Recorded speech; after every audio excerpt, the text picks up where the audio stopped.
One of KL's oldest department stores, Sogo, is being given a facelift.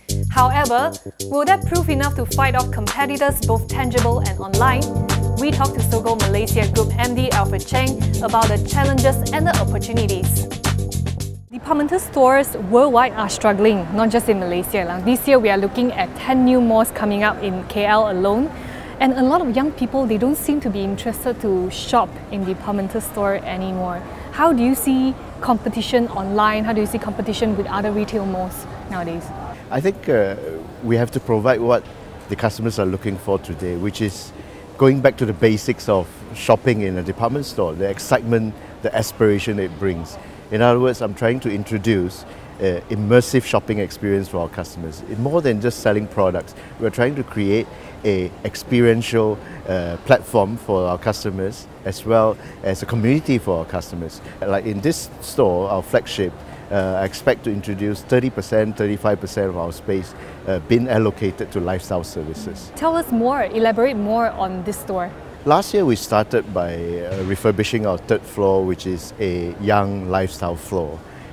So totally different experience from what it was before. We also introduced a lot more food and beverage brands on our sixth floor.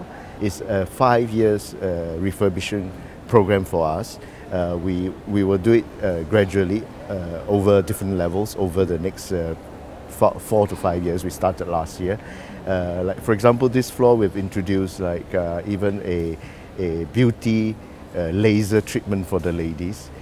In the plans, in the works, in the future, we intend to introduce a cooking studio for our customers on the household floor.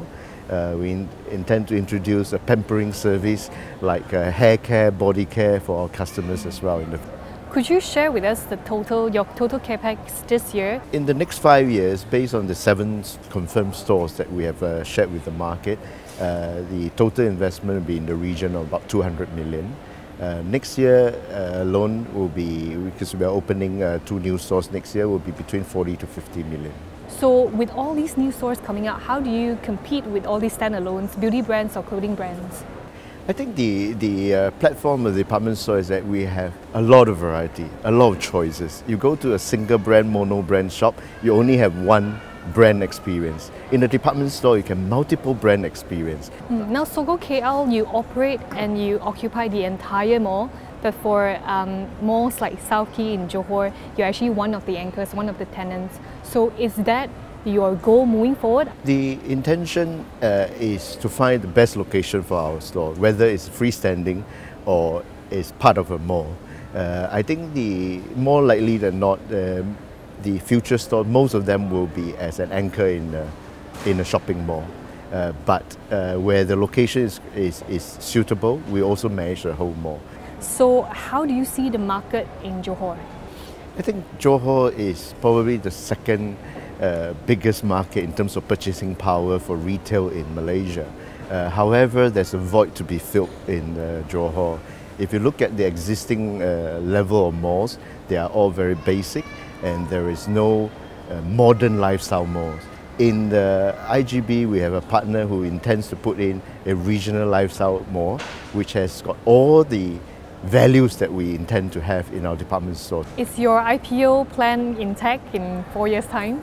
Yeah, based on the store expansion program and our existing program for this flagship store, we believe we are on track, hopefully in 4 to 5 years' time. How do you see the retail market going forward, especially this year? I think there's no doubt that the last 2 years the retail market is a bit sluggish. Therefore, it's very important that we prepare ourselves for the upturn. We believe that the next 12-18 months will gradually get better. Especially next year, we are very positive about the outlook next year.